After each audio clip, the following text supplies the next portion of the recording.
Good evening, everyone.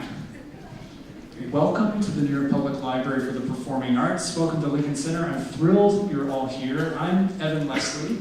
I'm the artistic producer of public programs here at the Library for the Performing Arts. And I have to tell you, today has been a thrill for me. I'm so very proud of the performances that we're putting on our stage tonight. A few months ago in September, the composers that you're going to hear tonight came to this library. I had a chance to meet them and give them a little bit of an orientation to the archival collections that can be discovered at the New York Public Library. And what they have created has just completely blown my mind. I had the treat of observing all of the rehearsals today, and like I said, I'm just so proud of what we're having on our stage tonight and so thankful that you all are here. It's really a celebration of collaboration tonight. Collaboration between the New York Public Library and New School University. I'm so thankful for Jane Ira Bloom, who has been mentoring all these composers. It's also a celebration of a very miraculous kind of collaboration that can really only happen in libraries, where visionary, pioneering artists from today can collaborate with visionary, pioneering artists from the past. There's a dialogue happening between these young artists and great artists from the past that they have discovered through the archives of the New York Public Library. Please show your appreciation for their work by silencing your cell phones and enjoying these performances as quietly as you can. If you have to leave, just wait till there's a break, applause. And thank you again for being here. It's going to be a wonderful evening.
If someone is crying, you avert your eyes. If you think someone's ugly, you tank top and shorts. If someone picks up a lost purse, you tell them that you trust everyone. If your friend asks you who you trust the most, you only if the situation requires it. If you go to church, you wear 10 to 15 times. If you're very religious and someone finds a following a different religion, you, in average, how often do you lie a day? Would you tell a white lie to make someone feel better? What saying would you say most often follows? Which of the following is the correct definition of moral?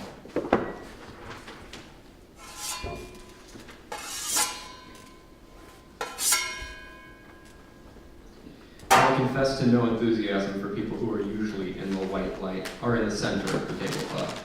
And this, of course, causes a bit of a problem because I'm coming up in the fringe, but I don't want to get into the white light. I wanted to be a poet, When you say that you want to be a poet, you already know that you don't want to be a success. The model for poetry is not to be a success. That's the first model you learn. The first ones went blind. Later they died of tuberculosis or committed suicide or drowned. When I was a kid, I remember there was a big book containing all the poems of Keats and Shelley. They were both great poets, and both died young. One got tuberculosis, and the other didn't. And these were intense, serious people who didn't want to make it into the white light as long as they were alive. That's how the story went. And they didn't want to succeed because they were fringe types, poets.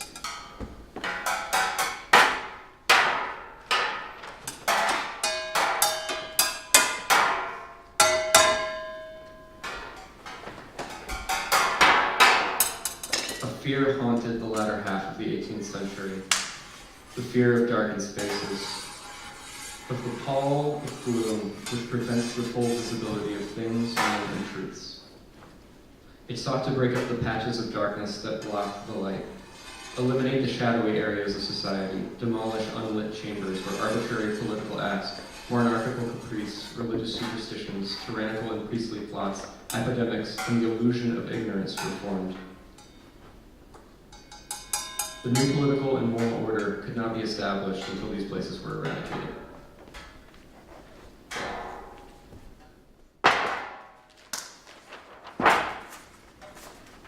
I was in the park when they called, my head on my knee and my nose in a book. The book was by David Anton, an American. When the phone rang, they told me they wanted me. There was a voice on the phone that belonged to a man. It sounded like a man and him saying they wanted me. The man said, "We want you to come in for some tests." Before the phone rang, I was reading a bit in the Anton about how it's a good thing to be on the fringe. When I went in for the test, they said I was normal, and only after I did a lot of research on the internet did I come to understand what they meant by that. Was my condition is unexplained.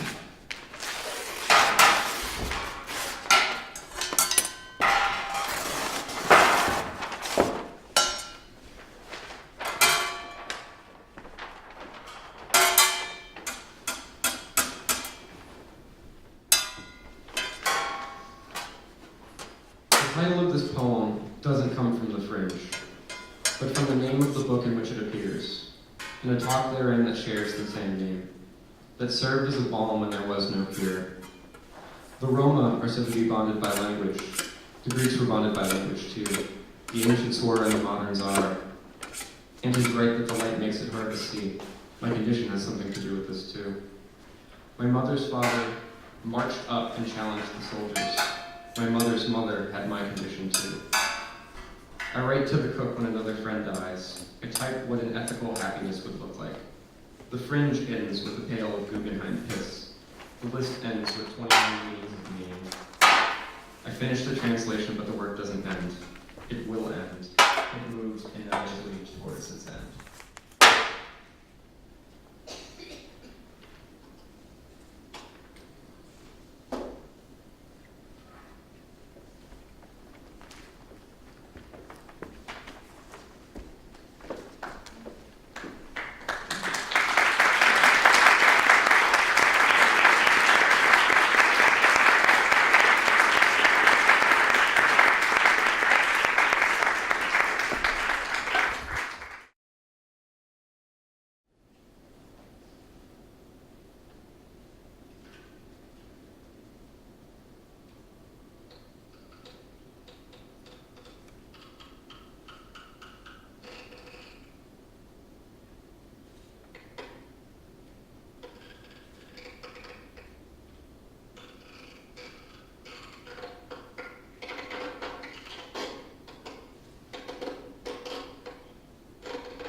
Fine.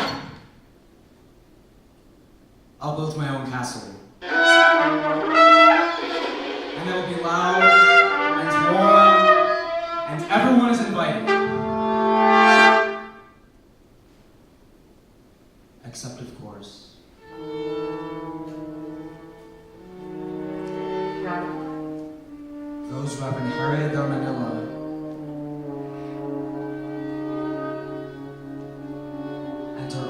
reserved for the museums.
Some wore masks.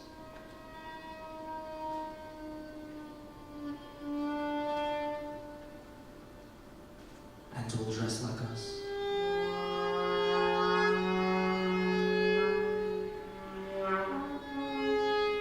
And will talk like us.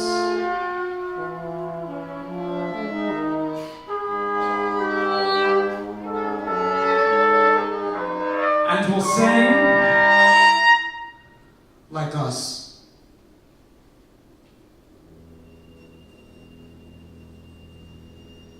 And I'll welcome them with open arms. At the end of the day, it is my castle.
burden and my blessing.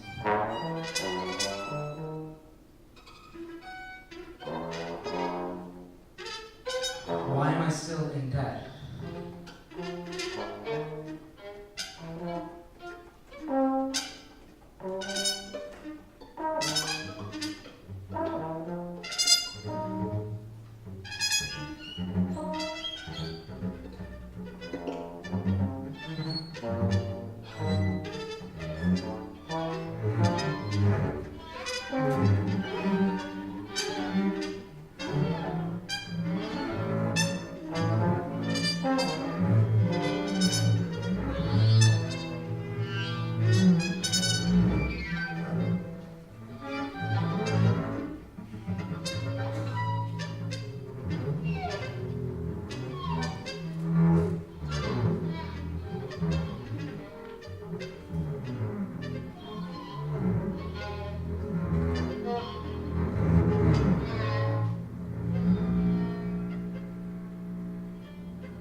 We have one more work on the program tonight, and I'd love for you to stay afterwards because the 6 composers who created works tonight are going to be talking with us and sort of revealing some of the mystery behind how the archival gems that they excavated from all the boxes here at the New York Public Library were transformed into these amazing works you've heard tonight. So we'd love for you to stay and join that conversation. Thank you.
A letter is to me some very special thing, a kind of secret communication that needs no justification or answer.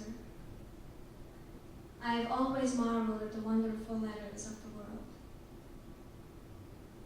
July 28, 1943. Dear David, I have been reading poetry lately, because it is so much what it is. This is Dylan Thomas. Love in the Asylum. A stranger has come to share my room, not right in the house, in the head. A girl, mad as birds, bolting the night of the door with her arm, her plume. Straight in the mazed bed, she deludes the heaven-proof house with entering clouds. Yet she deludes with walking the nightmarish room, at large as the dead, or rides the imagined oceans of the male words. She has come possessed, who admits the delusive light through the bouncing wall. Possessed by the sky, she sleeps in the narrow trough. Yet she walks to dust, yet raves at her will on the madhouse boards worn thin by my walking tears. And taken by light in her arms at long and dear last, I may without fail suffer the first vision that set fire to the stars.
Love in the asylum.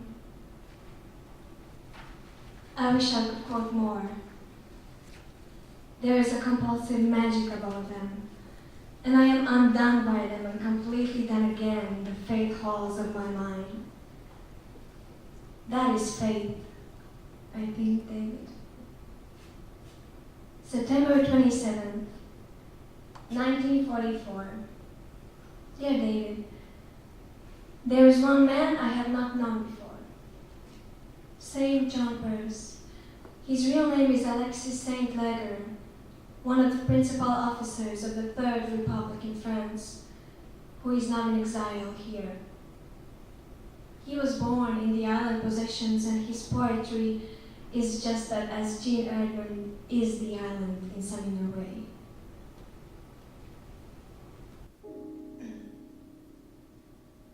Rhythms of pride descend the red morns. Turtles roll in the narrows like brown stars. Roadsteads dream dreams, full of children's heads.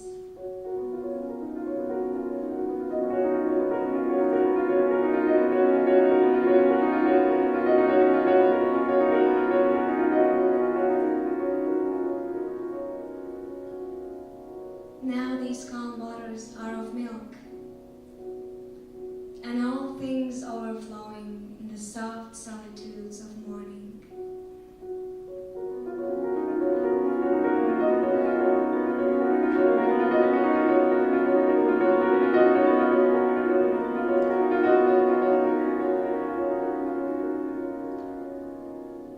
It seems so calm, and then so warm, so continuous too. And it is strange to be here, hands plunged in the facility of day.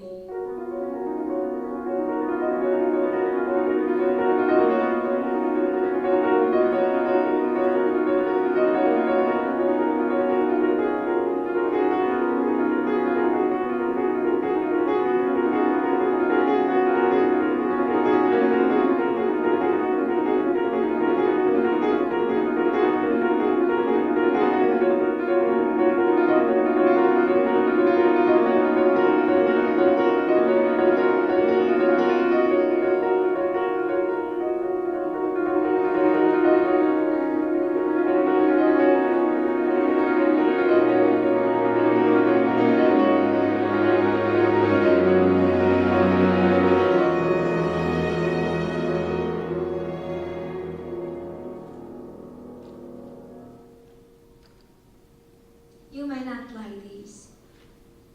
I don't know what I think exactly. I simply know they evoke something I cannot explain.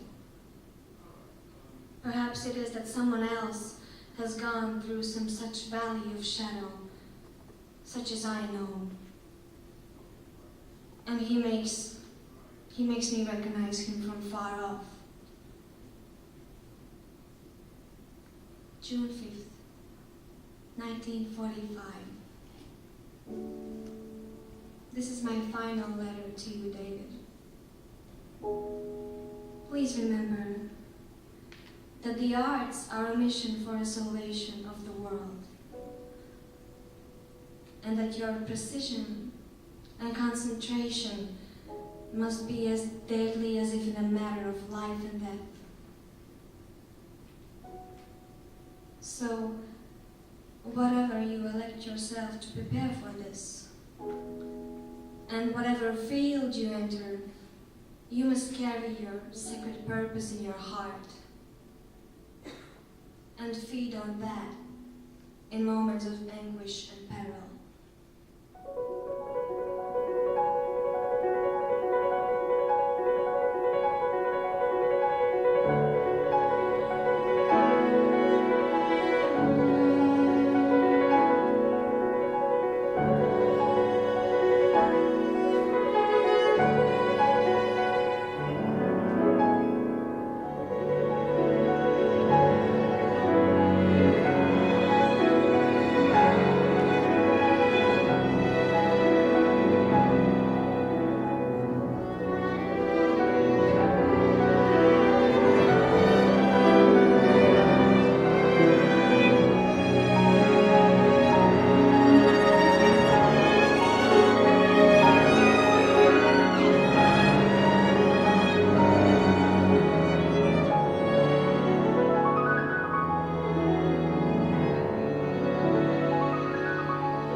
excited that we get to have this post-performance conversation with these really gifted young composers who have been working in our archives. It's something that makes me so proud as a member of the library team here to have them here. So please welcome to our stage all of our composers.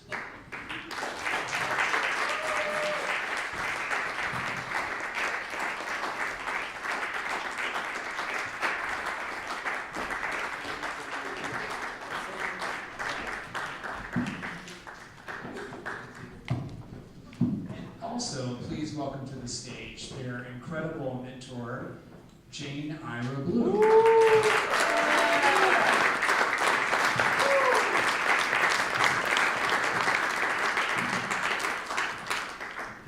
So that was incredible, guys. Thank you so much. I remember in September when we were here, we were talking about how the collections can kind of be a tease.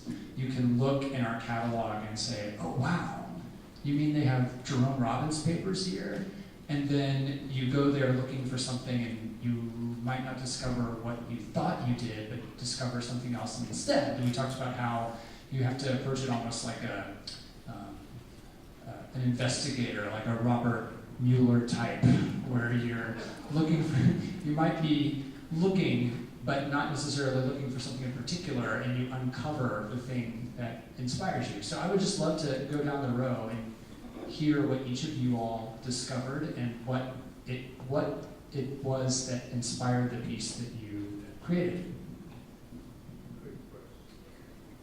Is this on? Yes, mine starts here. Cool. So I did my piece based off of research I did on Charles Mingus, bass player composer, mainly within the jazz idiom. And the thing I found in the archives was, I mean, you guys have a lot of scores, of course, and a lot of movies to watch. But the thing I found was actually hidden in these psychiatrist papers, and he actually had these postcards from Mingus to the psychiatrist.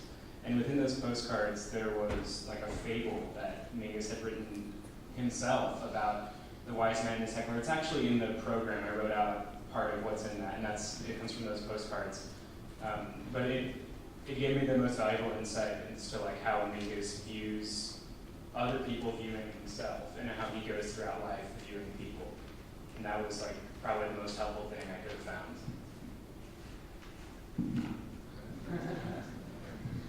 So the setting for my topic was centered around the New York avant-garde and new music scene in the 1960s going into the mid-1970s. And one writer in particular who was around during that time and very engaged with it in terms of art, but also documenting it, was the poet and scholar Amiri Baraka. And via, it's pronounced Schoenberg, is that right? Yeah, so I got to go up there and look at some of his unpublished poetry, which is really fascinating. And before that, I didn't even have, it was going to be just like instrumental music, and reading these beautiful and really weird, but really kind of heartbreaking poems was kind of just what made me want to take a stab at that and employ my own writing. So it like literally directly affected the medium in which I present my work, which I didn't expect to happen via this project. What about you, Kalun? Mine was the digital Herrings, based on Keith Haring's 5 digital sketches that I found in Timothy Leary's papers, which the library bought a few years ago. It was found on a floppy disk. The staff here went through all the floppy disks. I believe there's still more floppy disks to go through. But one of these floppy disks says "Drink Me" and was sent from Haring to Timothy Leary. Timothy Leary, by the way, is like the LSD guru, and I don't need to explain. Okay, I see a lot of nods out there. Yeah. So Timothy actually also made video games. This was in the 80s, so he wanted to collaborate with Haring on a video game called Neuromancer, which is also based on the book. Never came out. So these floppy disks were sent between, or this correspondence was between the two people trying to collaborate on this video game. And I actually found this really old printer paper, the type that keeps printing and you get to cut it yourself. That was a letter to a publisher from Timothy Leary. So Timothy Leary wanted to, and after Herring died, Timothy Leary knew he had these paintings, these sketches somewhere in his archive. So he wrote a letter to this publication being like, let's uncover these sketches. And he wrote down, but I don't know where they are, so you need to give me some time to look for these sketches. So I feel like I'm kind of taking the baton and sharing it with the world. And that's why the piece called Digital Herrings that's also the title that Timothy Leary wanted for the piece in this publication. Yeah. Hey, Kalun, what about that Casio back there? Yeah, so that's a Casio tone from the late 1980s that I picked up on Craigslist 2 weeks ago. In creating this piece, I mean, there's many ways to just use pictures to make a piece, so I thought, how do I immerse myself into this era, mainly? And it was Keith's relationship with digital technology, which he was exploring at the time. I wanted to do the same. So I found this late 1980s Casio tone, which is the same time that Keith was doing the sketches. And I used that as my point of departure for exploring electronics now. Zosha, you have a different instrument as well. I do indeed. A few months ago, I acquired a Hardingfele, which is also known as the Hardanger fiddle, which is a traditional Norwegian fiddle that instead of just the bowed strings that we normally see on a violin or fiddle, you have a set of resonant sympathetic strings that run underneath the fingerboard, and you don't touch them, but they're activated and excited by all the different notes that you're playing on the bowed strings. And so you end up getting this beautiful shimmering cloud of sound depending on which overtones are being activated. I've been really inspired by this music recently of the traditional Norwegian music and traditional Hardanger fiddling. So I decided to take this opportunity to just dive into that tradition more, immerse myself in the archival recordings that are here, and also try to find any texts that could help explain the thinking behind this, because for me, it's a very odd fiddling tradition. I grew up playing like American fiddle music, a bit of Irish fiddle music, and the harmony is so different and the time feel is so different, and sometimes it's like there isn't a time feel, it's just rubato dancing, and you have all these like uneven metric divisions.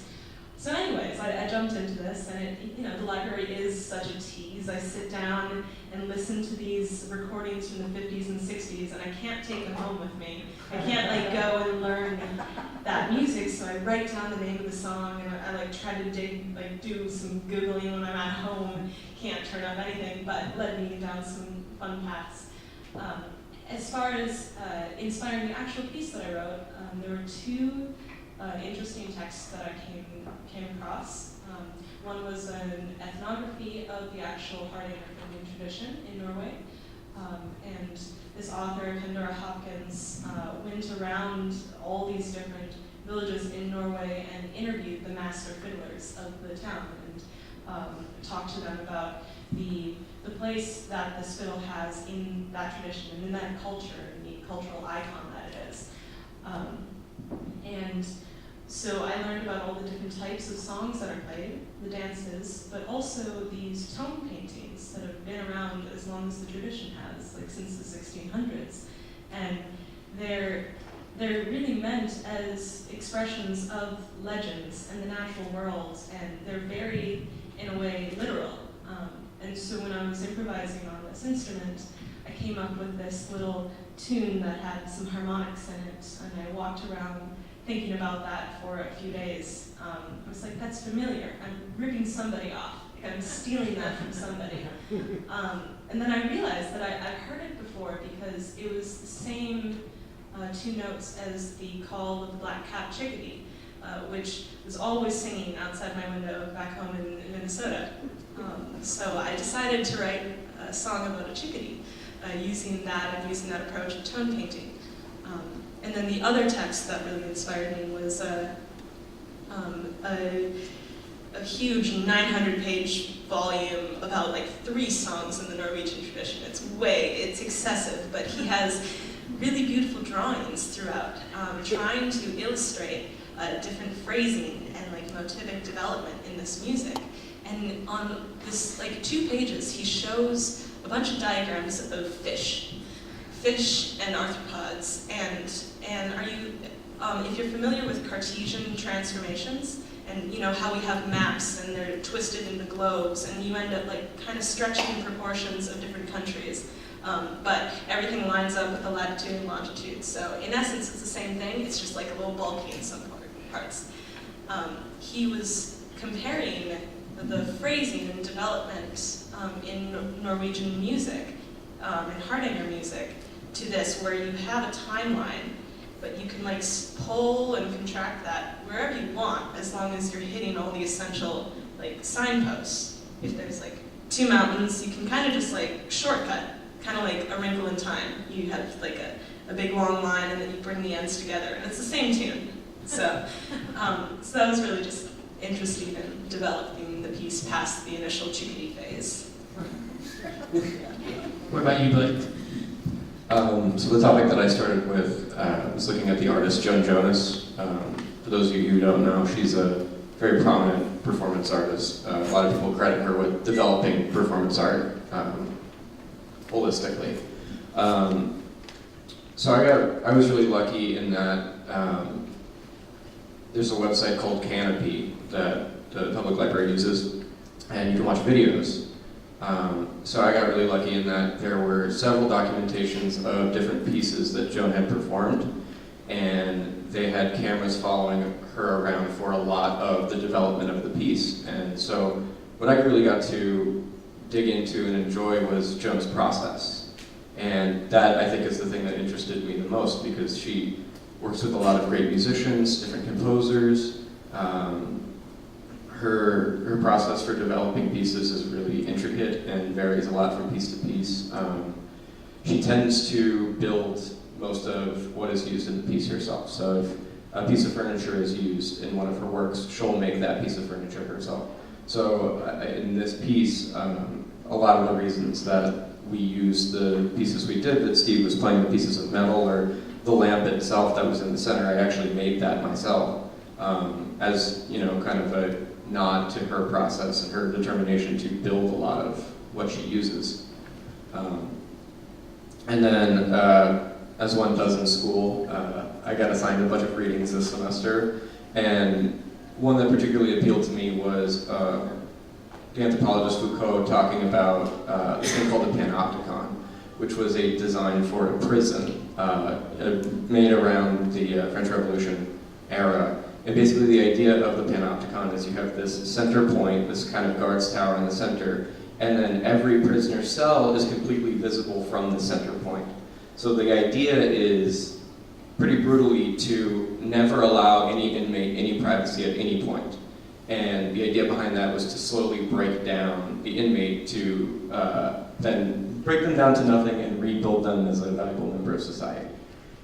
Pretty rough patch. But I became really interested in the idea of the panopticon. So the layout on the stage that you saw was my attempt to look at elements of Joan Jonas's artistic practice in this idea of a panopticon, with the light being the center tower. So the piece that I did was inspired by a collection of letters that I found in the Jerome Robbins Dance Center here. And basically it was a series of 30 letters that Martha Graham sent to a friend and colleague, David Zelmer, while he was deployed overseas in World War II. And she wrote 30 of these letters between 1942 and 1945. And David actually, I guess, donated these letters. And the letters that he sent back are no longer surviving. But each letter, some of them being handwritten, those were very hard to read. But she writes so beautifully about so many things. She talks about her thoughts on religion, about Buddhism, pieces of poetry that inspired some of the parts of my work. And I mean, she talks about her friendship and relationship with Sam Barber. And just like, it was very interesting. It was like I got to kind of get to know her on a different level. And yeah, it was very inspiring. But I took, out of these 30 letters, just bits and pieces of 3 of them. The first being one of the first letters that she sent in 1942. And that first part of the piece was inspired by a piece of poetry called Love in the Asylum that she had included in that letter. The next being a piece of poetry by another like very obscure person that she had known, I guess Alexis St. Lager, who I haven't been able to find much information on, but that middle section was based on that. And the third part was kind of based on her own words about art, and that was nearly made me cry when I first read that. But yeah. So Jane, hi Jane. Hi. It's so good to have you back in the Bruno Walter Auditorium. Jane is an incredible friend of the library, and I have to say, her students, if you're demonstrating what incredible mentorship and instruction they get from you, Jane, these performances were incredible. Thank you so much for helping. Well, thank you. And yeah. So Jane, you've mentored a lot of students, and you've helped many students over the years create new work. What do you think has been different about this process with this group of students and having to fulfill this sort of challenge of using an archival artifact as inspiration for a new work? Well, this is a very unique group of people. You hear not only how articulate they are, but how accomplished musically they are as well. Put those two things together, and my experience is being a creative artist and being in the presence of creativity, that the most important thing you can do, Evan, is get out of the way. And that's what I try to do, and help when I'm needed. But that's when people and their unique personalities and the unique vision that they give to whatever it is that they do comes alive. That's the best I can say in answer to that. Well, let's open this up a little bit. Do any of you have questions for any of these composers about the process, about the artifacts they found, or to Jane about this semester of work? When you get started, you have a whole archive at your hands. How did you guys get started in finding what interested you? Did you all hear that question? How did you get started just deciding what it was that was most interesting for you to pursue? Well, I can speak for myself, but I can't speak for you guys. But I think that, at least for me, I knew that this project was coming up. So knowing that we would get to look through the archives, I was kind of thinking about, we have this instrument of the library, so in my head, what am I interested in that I can use this instrument of the library to best serve? So Jonas is someone that I knew very, very little about. She's someone that has a great reputation, so I kind of assumed that I would be able to find a lot of information about her in the library, so to get the fullest use out of the instrument. Didn't find as much as I would have thought, but found some really good stuff in the process. In the past, I've been able to do another project with Jane that involved dance and choreography, and during that I watched a few old videos of like rehearsals of Martha Graham's dance company, and I kind of just wanted to learn a little more about her. Did anybody else have an answer to that question? And then we'll, yeah. All right, sir, what about you?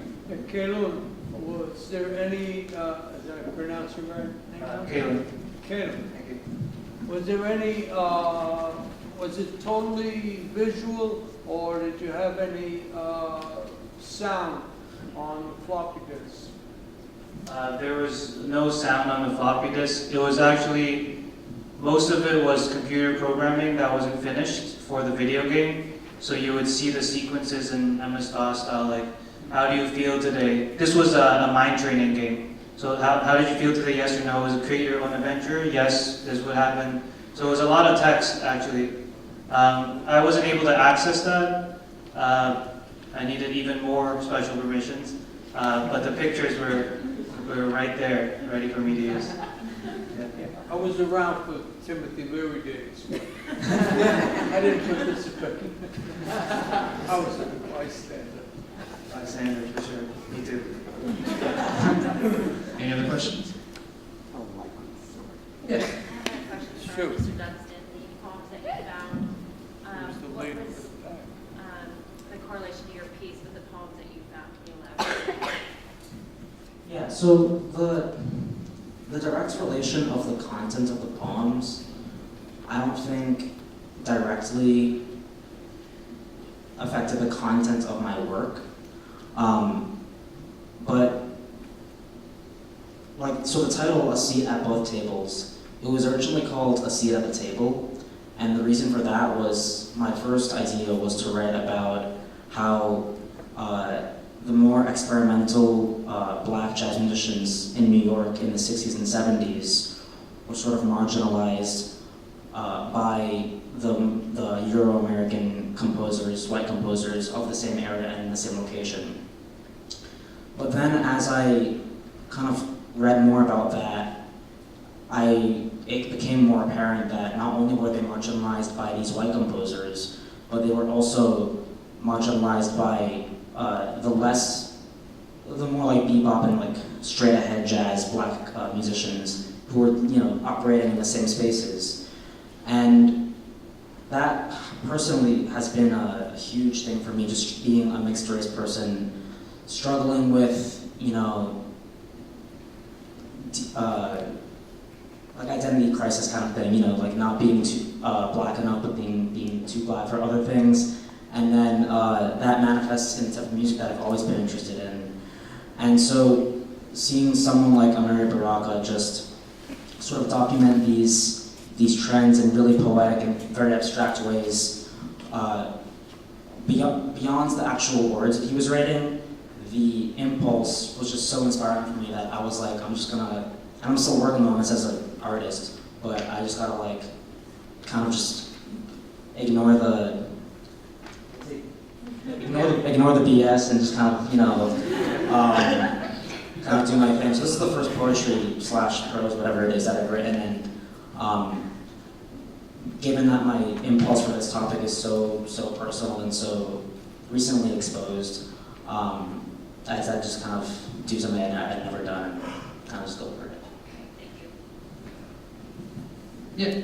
Could each of you tell me the musician that you look up to in your particular instrument?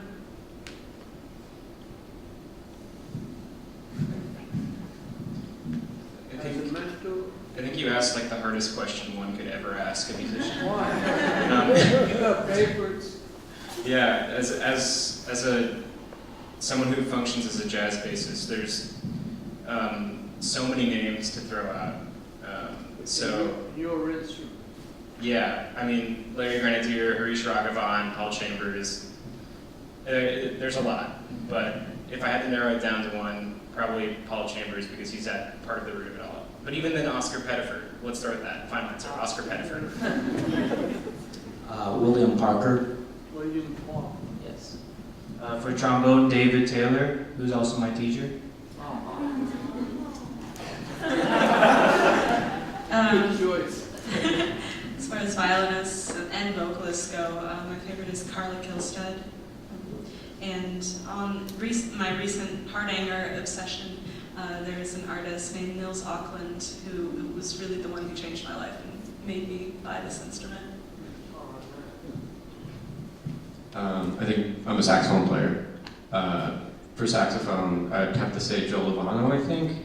But I think a more honest answer to your question, the musician who has influenced me the most is Jason Moran, who's a pianist. Jason Moran. Probably right now, a pianist named Fabian Almazan. I'm sorry. Fabian Almazan, which is, he recently put out an album with piano and string quartet, which kind of inspired me a little bit to do. So I think that was actually a great final question because this whole evening has been about the cycle of creation.